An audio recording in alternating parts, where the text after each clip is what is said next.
Un français aujourd'hui, ça peut être je sais pas moi, un noir de différentes origines, Côte d'Ivoire, Sénégal, Mali, ça peut être un blanc, un turc,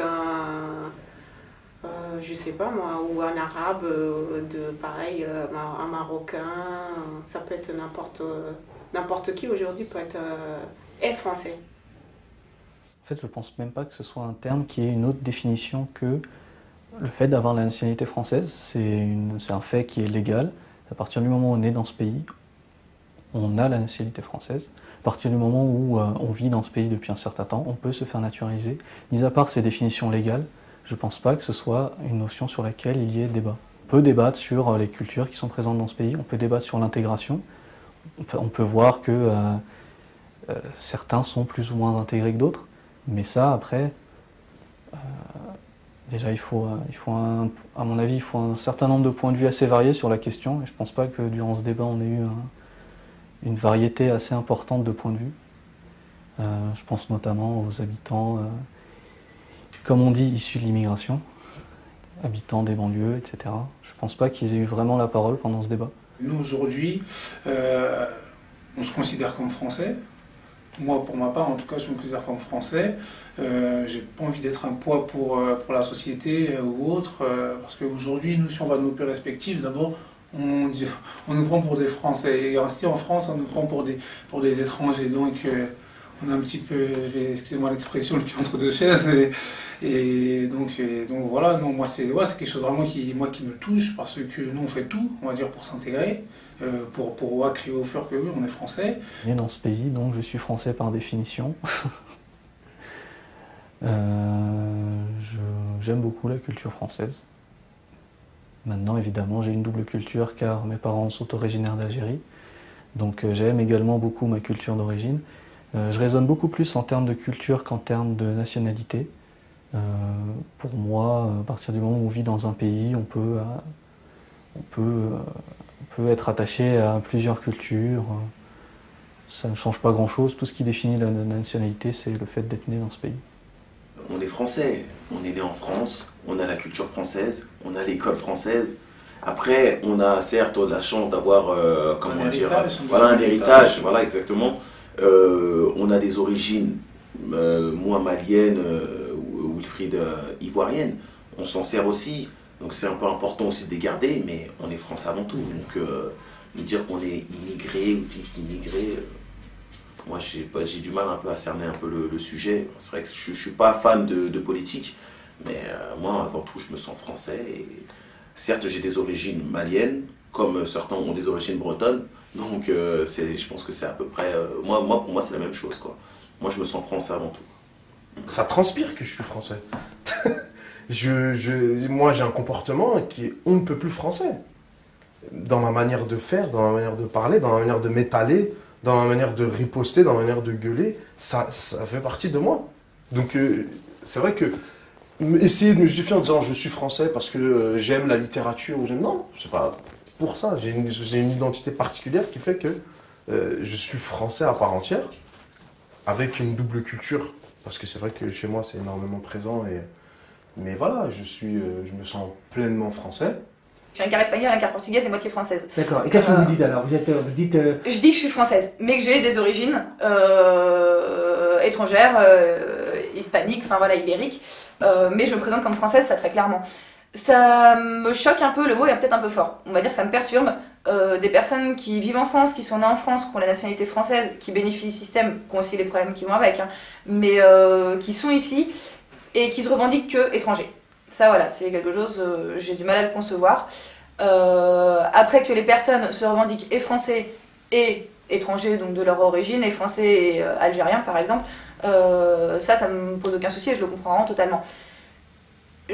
Le problème qu'il doit certainement y avoir maintenant, c'est que les jeunes sont un peu paumés. Je pense qu'il n'y a plus beaucoup, enfin il y en a certainement encore un peu, mais il y a de moins en moins de Français de souche qui sont 10 générations de Français. Donc finalement tout le monde se recherche un peu, il y en a certains qui le sont entièrement, qui sont nés là-bas mais qui sont venus après ici, d'autres qui sont nés ici. Au final il y a tellement de différences là-dessus que chacun cherche un peu. Il n'y a pas un Français, un demi-Français ou un Français et demi, on est tous Français. Je sais pas, il y en a qui pensent que français c'est une carte d'identité, non. Moi je suis français par le... Je sais pas, moi je vais vous expliquer un peu ma vie. Ma mère est française. Et ma mère vit en Algérie. Elle a la double nationalité elle aussi. Elle est française parce qu'elle est bretonne. Elle est née à Paris. Et elle a toujours vécu en Algérie. Et elle est algérienne en Algérie. Je vois pas pourquoi en Algérie on fait pas d'identité, de débat sur l'identité algérienne. Et pourquoi qu'en France on ferait un débat sur l'identité puisqu'on est tous français. Ça m'a fait réfléchir moi-même pour savoir pour moi c'est quoi être français.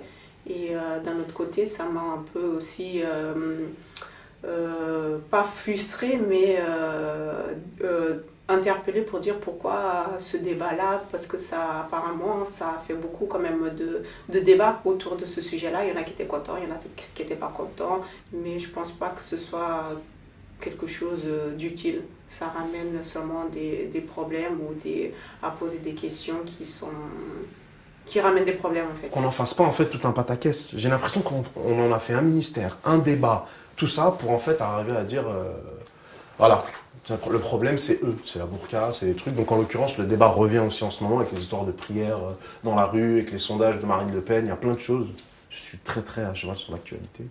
Plus les révolutions dans les pays du Maghreb qui nous touchent forcément de près ou de loin. Donc à un moment donné, j'ai envie de dire on ne se retrouve plus. Et là par contre, et beaucoup plus qu'au moment où le débat de l'identité nationale a été instauré, là par contre je ressens chez beaucoup de personnes, je ressens quand même une sorte de lassitude. Les gens commencent un peu à être exaspérés de tout ça. Il y a des moments où on ne se sent pas du tout français parce qu'il y a plein de choses dans la vie de tous les jours. Les gens qu'on côtoie justement par rapport au boulot, quand on veut faire des démarches pour essayer d'avancer, on nous montre clairement que c'est pas parce qu'on a la nationalité que... Mais c'est dans les deux sens, que ce soit ici en France ou quand on rentre au pays aussi, des fois, les gens ils nous font ressentir qu'on n'est pas vraiment soi-disant des Cap-Verdiens. Parce qu'on est parti, donc pour eux, on n'a pas... je ne sais pas si c'est question de valeur ou pas, mais on n'a plus les mêmes... on n'est plus reconnus ou traités comme les gens de là-bas. Pas retrouver sa place, je pense que la place on l'a retrouvée, mais c'est quand on nous le rappelle. Hein. C'est à ce moment-là que quand on vous dit vous êtes française, mais quelle est votre origine? Par exemple, j'ai origine turque. Ah oui, d'accord. Donc c'est remis en question. Moi je suis contre l'esprit communautarisme qui peut se faire comme ça se passait auparavant. Non, il faut au contraire élargir le plus largement possible pour faire comprendre pédagogiquement que les gens qui sont issus d'immigration, qui sont nés sur le territoire français, sont des Français à part entière et qu'ils aiment la France et qui respectent la France et qui veulent faire pour la France et qui veulent aussi mourir pour la France. Et ça, c'est important de faire passer le message. Parce que même si il y a toujours encore une fois, cette petite guéguerre colonialisme, il faut la dépasser. Parce que ce qu'on fait là, c'est nos enfants qui arrivent après. Et je pense que c'est important de leur laisser la possibilité, comme l'ont fait nos parents à l'époque, où nos parents ne s'impliquaient pas politiquement, mais on nous disait juste une chose. Moi, je sais que par rapport à mon père, que disait son âme, il me disait, ben non, mais t'es français, donc tu prends ta carte d'identité française. Donc déjà, il y a eu ce passage. Donc à nous aussi de faire passer un autre passage pour faire comprendre aux gens qu'à un moment donné, entre guillemets, ces minorités sont les enfants de la République de demain. C'est dommage que certaines choses sont utilisées pour faire passer sa propre volonté et non la volonté à l'avantage de tous. C'est là où je le regrette. Parce que l'identité nationale, on va le demander, mais de quoi a été enrichie la France? C'est pas seulement des autochtones, mais la France a été enrichie avec l'apport de tous ceux qui sont venus ici ailleurs. Regardez par exemple quand le général de Gaulle lance son appel à Londres. Mais où est-ce qu'on a répondu le premier? C'était à Brazzaville. Or, c'est cet étranger-là qui a répondu pour dire notre mère patrie est en danger.